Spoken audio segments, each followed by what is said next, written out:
Now let us see, but is it enough to know just the themes and trends? उससे काम नहीं होगा भाई, हमें क्या क्या चीजों पे फोकस करना पड़ेगा. We should understand the key parts. All of us know introduction is going to be there, body structure is going to be there, conclusion होगा उसके अंदर में, है ना. तो वो किस तरीके से उसको डिजाइन करना है, स्ट्रक्चरिंग में हमें brainstorming is something which is very very important. I hope all of you know whenever you see essay कि आपने एक चूज कर लिया एक पार्ट कि मुझे ये वाला ऐसे लिखना है, तो you should take at least 20 to 25 minutes in structuring your ideas. So that process is known as brainstorming, and this also establishes the connecting line. And finally comes the qualities कि flow और coherence है कि नहीं है. If your essay is going wayward कहीं ना कहीं तो बहुत दिक्कत हो जाती है उसमें.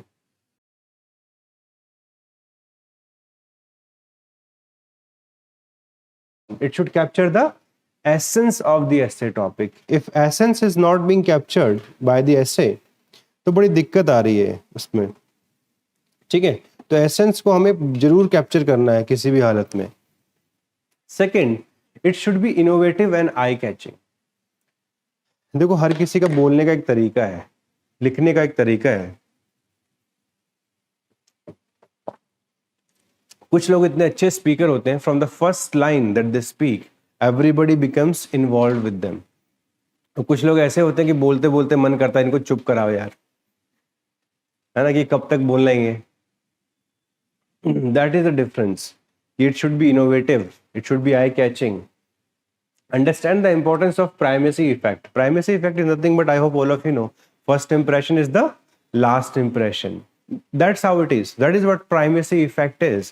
So that's why introduction is one area where all of us have to do a lot of hard work and avoid personal examples and cliched example anecdotes. कि अगर हम बात कर, अगर फ्रीडम स्ट्रगल पे कोई क्वेश्चन आएगा तो 100 में से 90 लोग तो गांधी जी के ऊपर ही लिखेंगे, तो सबको पता है. जैसे वो क्लीशेड होना शुरू हुए वो एग्जाम्पल्स, ऑनेस्टी इंटीग्रिटी में अशोक खेमका का एग्जाम्पल आना शुरू हुए, तो वो खत्म हो गया आपका. फिर वो ऐसे नहीं है, फिर से हम वापस जनरल स्टडीज की तरफ पहुंच गए हैं. ऐसे में कुछ फ्रेश चीज होनी चाहिए. That freshness should get reflected from the beginning of the introduction itself. तो 4-5 चीजों का ध्यान रखिए. पहला, essence should be same. It should not be topic कुछ और कह रहा, आपने कुछ और चीज लिख दी. Second, it should be eye catching also. थोड़ा इनोवेशन भी होना चाहिए. जब भी हम ये इंट्रोडक्शंस लिखते हैं तो हम बहुत तरीके के अप्रोचेस यूज कर सकते हैं. लाइक हाइपोथेटिकल एग्जांपल्स, एनेक्डोट्स दे सकते हैं शुरुआत में. ठीक है, I will give you examples of that. Poems लोग यूज करते हैं काफी सारे लोग, बट उसके लिए पोएम आनी भी चाहिए. अब पोएम में नहीं आती तो लिखोगे क्या. तो that's why sometimes innovation purely depends upon your pedigree, कि आपने क्या सीखा है जिंदगी में अभी तक. देन सोक्रेटिस मेथड, ये बहुत फेमस मेथड है. काफी लोग लिखते हैं आज की डेट में, क्या करते हैं, क्वेश्चंस पूछते हैं शुरुआत में and then slowly they answer them with the help of various studies. So this is the Socrates method. इसको डायलेक्टिक भी बोलते हैं, कि आप क्वेश्चन पूछ रहे हो सामने वाले से. ओके, मान लो अगर क्वेश्चन आ जाए, can India become a $5 trillion economy, तो आपने शुरुआत में 4-5 क्वेश्चन पोज किए कि $5 ट्रिलियन बनेंगे नहीं बनेंगे. इससे ज़्यादा इंपॉर्टेंट शायद ये है कि इंक्लूसिव ग्रोथ होगा या फिर नहीं होगा. पिछले 10 साल का रिव्यू क्या है, हम अगर $3 ट्रिलियन इकोनॉमी बने या 3.5 तो वहाँ तक कैसे पहुँचे. तो वैसे कुछ क्वेश्चंस आपने पोज कर दिए in the beginning itself, so that it sets the tone for the essay paper.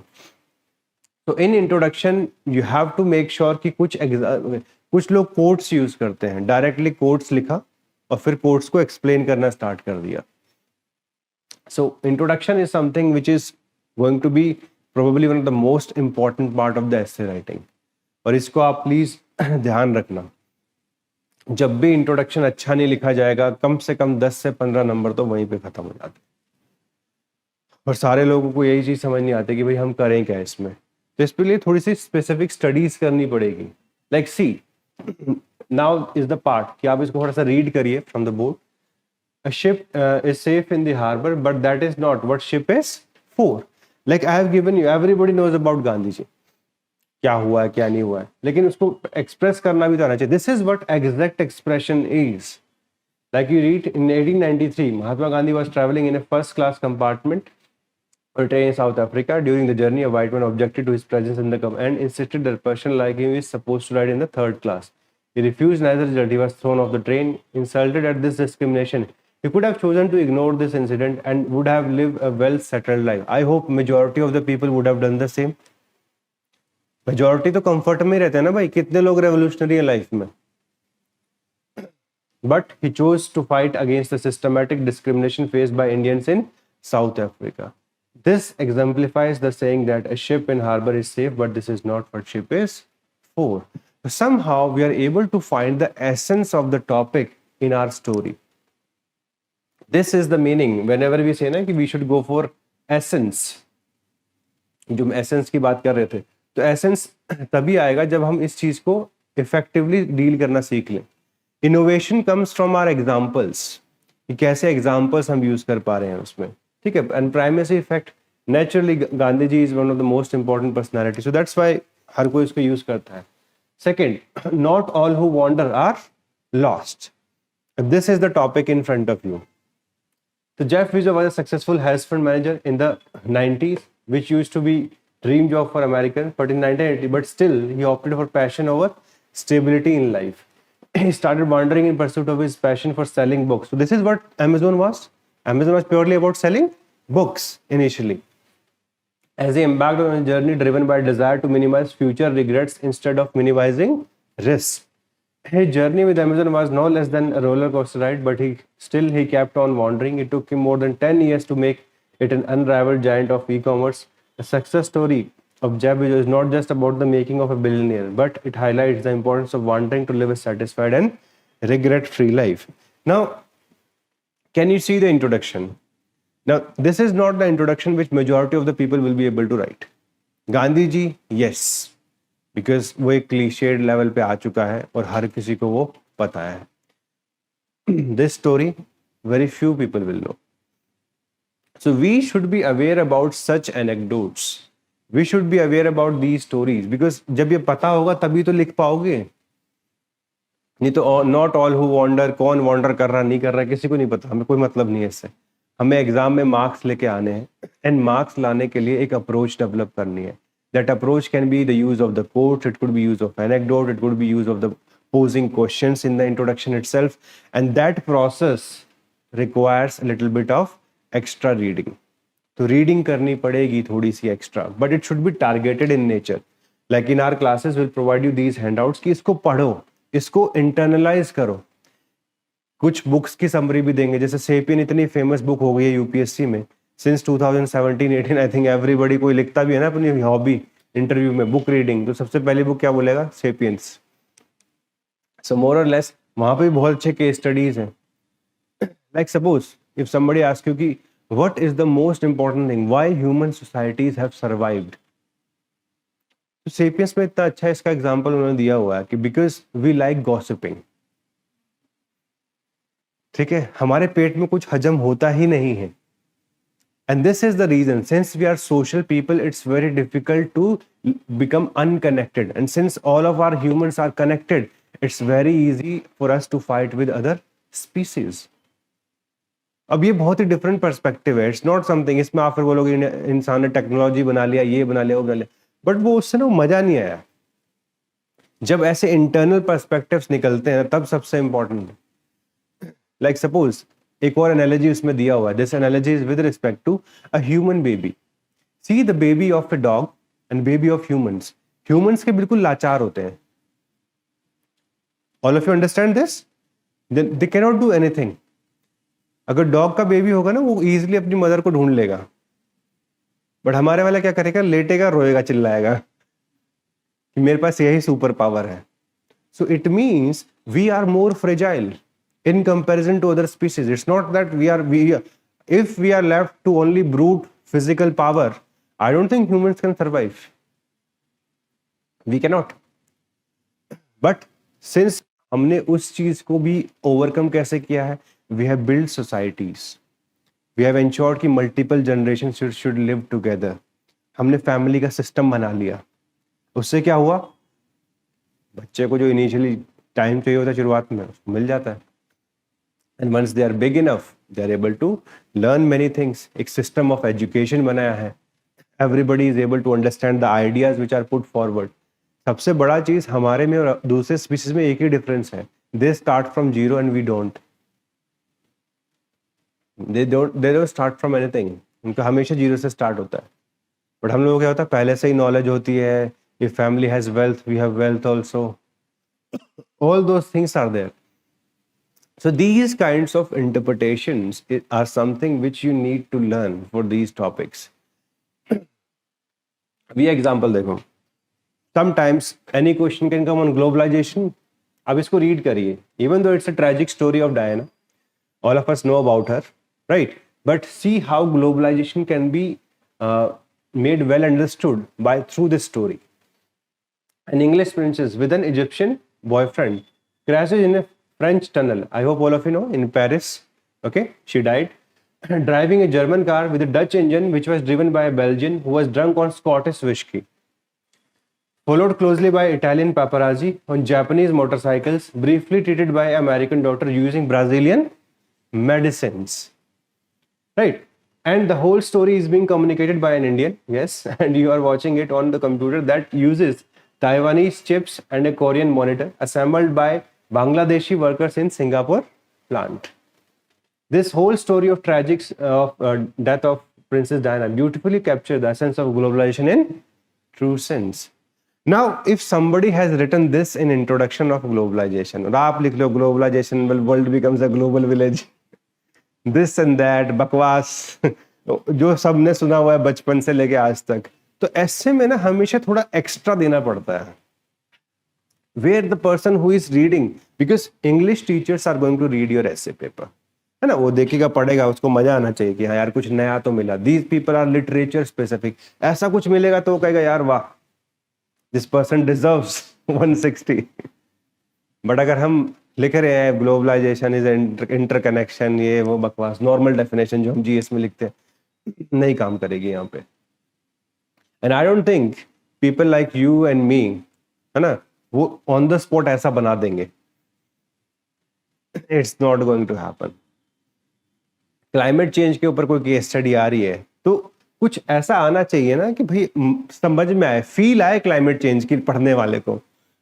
It should not be that you are just giving the definition. जैसा होता है ना, अच्छे होटल में और नॉर्मल होटल में क्या डिफरेंस होता है? क्या डिफरेंस होता है? परोसने का डिफरेंस होता है ना बस. खाना कोई अलग पनीर लेके आएंगे क्या? वो वही सेम है. वहां पे आके वो आपके हमें 2-3 बार झुकेगा, आपको लगेगा खाना तो बहुत बढ़िया है. Because biasness starts like this, because you are getting respect. And similarly, when somebody is reading your essay and they are finding these kinds of introductions, they feel honored कि मेरे लिए मेहनत की इसने, मैं पढ़ूंगा तो मुझे मजा आ रहा है उसके. This is the biasness which enters somebody who reads your answers or your essays for that matter. So that's why I'm saying ना कि हमें skill सीखनी पड़ेगी. If you have to write good introduction, yes, you have to cram few. बिना cram करे काम नहीं चलेगा.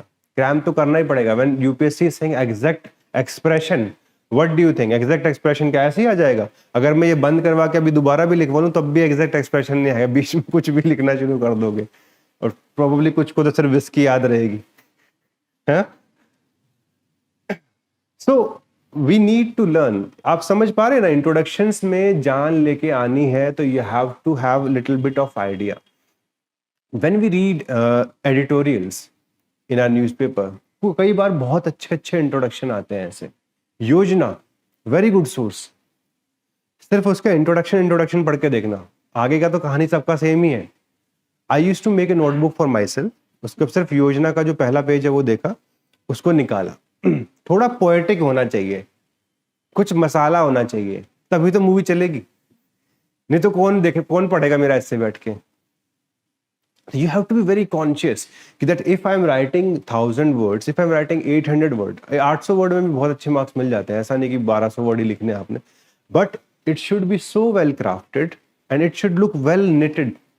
अब ये नहीं कि हमने ये पढ़ लिया, टॉपिक वहां पे आ रहा है किसी और का, हम तो ग्लोबलाइजेशन का ही लिख के दिखाएंगे आपको. It will not work. Many people have got very good marks just by using these multiple approaches. So all of us, I hope we learned one thing, that if we have to write good introductions, we have to work a little. It can't be free में कुछ नहीं मिलने वाला. हम लोगों को थोड़ा effort डालना पड़ेगा. And this is just the beginning. ये नहीं कि किसी ने ये पढ़ा, अब यहाँ तक तो वो इम्प्रेस हो गया आपसे.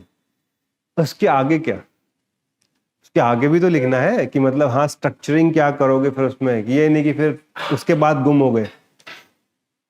Because this is just the tip of the iceberg कि हमने हाँ अच्छा इंट्रोडक्शन कर लिया, half the battle is won but the more important battle is still left. This is the first thing which I want all of you to understand, that we should have a compilation of good introduction. Write it down please. We should have a compilation of good introduction. We'll provide you it in the classes, that is well and good, but you can also do it. Like suppose if a question comes on war and conflict, आ सकता है ना next year बड़े आराम से। आप सब लोग समझ रहे हैं ना कि मतलब the war is going on between Israel and Palestine. अगर नेक्स्ट ईयर कोई वॉर के ऊपर आ जाए ऐसे, and if you have a good anecdote, तो कितना अच्छा उसका इम्पैक्ट आएगा। नहीं तो आप सिर्फ सुर्खियां समझा रहे होंगे मुझे। अगर आप लिखेंगे ऐसे ही प्लेनली, अगर कोई एक इवेंट को आपने बताया कि how smallest of the events when they start it looks like कुछ भी नहीं है। Like if we see from the point of view of Hamas, उन्होंने क्या किया, they came to the side of Israel. Some people were taken as hostage, but they did not know what was in the offering. The whole world started supporting Israel, and अब 4 दिन का truce मिला है हमें finally after so many days. तो वो event को describe जब करते हैं ना, तो उसको आपको समझना पड़ेगा कि हाँ वॉर में होता क्या क्या है। Yes, there are going to be some people who will be aggressive. There will be some people who will be affected by it directly.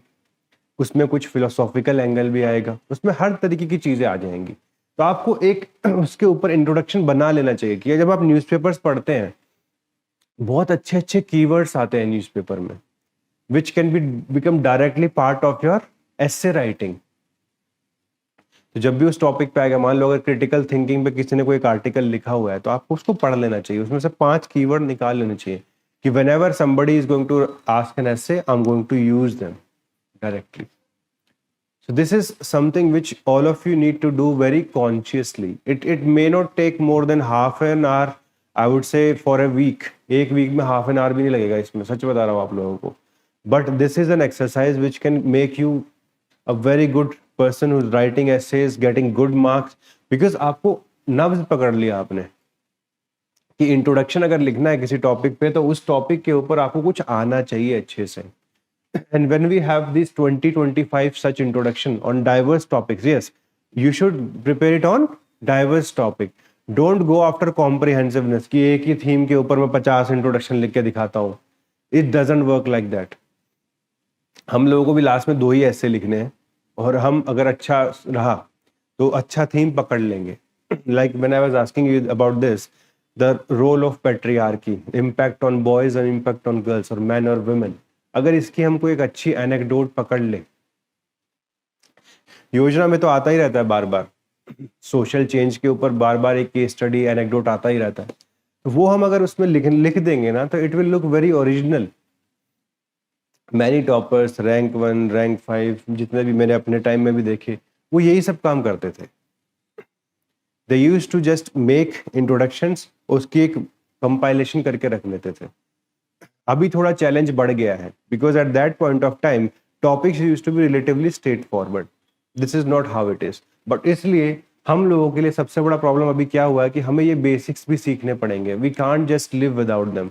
Education, rationality, critical thinking, inspiration, creativity, ये भी जितनी छोटी छोटी चीजें हैं ना thematic wise, we should have good understanding of them. और ये सब चीजें अगर हम करते चले जाएंगे ना, तो ऑटोमेटिकली अच्छा हो जाएगा।